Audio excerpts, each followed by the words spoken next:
En tant que leader, comment retrouver un équilibre pro-perso et être performant? D'abord, en retrouvant son identité, le qui suis-je. Notre identité est comme une colonne vertébrale. Les lombaires, c'est le professionnel sur lequel s'appuient les dorsales, le personnel, voire même un peu les cervicales, avec le spirituel. En gros, c'est en comprenant la façon dont je fonctionne que je comprends comment je fonctionne au travail. Mais j'ai aussi besoin de m'épanouir au travail pour m'aider à aller mieux personnellement.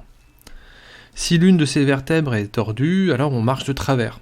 Cette colonne vertébrale va donc commencer à se construire d'abord de l'extérieur vers l'intérieur. D'abord on commence par sa dimension sociétale. C'est quel est mon rôle dans la société, où est-ce que je me situe. Ensuite, on va aller dans l'organisation de son entreprise, dans sa dimension organisationnelle. Je suis situé où dans cette organisation? Ensuite, pour continuer sur ma dimension managériale, de qui je dépends et qui dépend de moi. Pour aller vers une dimension professionnelle qui est mon poste, je suis où, quelle est ma fonction. Et ensuite, pour basculer sur la partie essentielle. En fait, on vient de balayer sur tout ce qui est professionnel, ce qui est important. Sur ces dimensions, justement, professionnelles, managériales, organisationnelles et sociétales, ça, c'est l'important. Et ensuite, on bascule sur l'essentiel. Et l'essentiel commence d'abord par sa dimension personnelle, sur le côté qui je suis, avec cette frontière très mince entre le personnel et le professionnel, et une bascule assez particulière qu'on peut appeler le moi-peau, entre cette dimension de qui je suis intérieurement et qu'est-ce que j'affiche au monde. Cette notion que l'on peut appeler le moi-peau est ce masque que j'affiche au monde entre comment je fonctionne intérieurement et cet affichage que je fais, par exemple, d'avoir un grand bureau, d'avoir une voiture de fonction de plutôt grosse puissance. Ça fait partie de ce que j'affiche au monde, mais ça n'est pas véritablement moi. C'est uniquement un masque. Je vais vous demander de prendre une grande respiration par rapport à ce moi-peau et à vous poser cette question. Qu'est-ce que j'affiche au monde qui n'est pas véritablement moi intérieurement? Je vous demande de prendre de grandes respirations, de grandes expirations,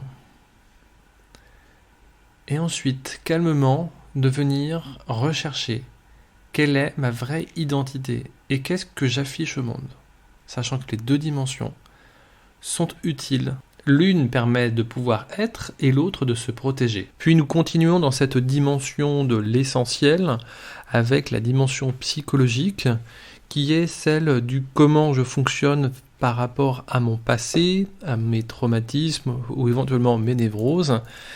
Et pour aller vers plus l'existentiel, c'est quel sens je donne à ma vie, voire, comme on disait tout à l'heure, sur les dimensions presque cervicales, de la dimension spirituelle, de comment je vois la vie, bien au-delà de tout ça, de pouvoir éclairer ma façon de réagir au travail. Et c'est pour ça que pour trouver qui nous sommes et retrouver un équilibre pro-perso, il faut aller sur qui je suis, en ayant éclairé toutes ces vertèbres. Ainsi, je vais savoir quelles sont mes valeurs, comment je fonctionne, quelle est mon histoire, mon traumatisme, quel est éventuellement mon masque social. Et ainsi, une fois avoir défini et réussi à analyser quelles sont mes dimensions, je retrouve mon équilibre en définissant d'abord qui je suis. Ainsi, quand je comprends l'origine de mes réactions au travail, en allant chercher dans ma sphère personnelle ou ma sphère psychologique, je vais mieux m'aligner à qui je suis, puisque le principe dans tout ça est de se respecter.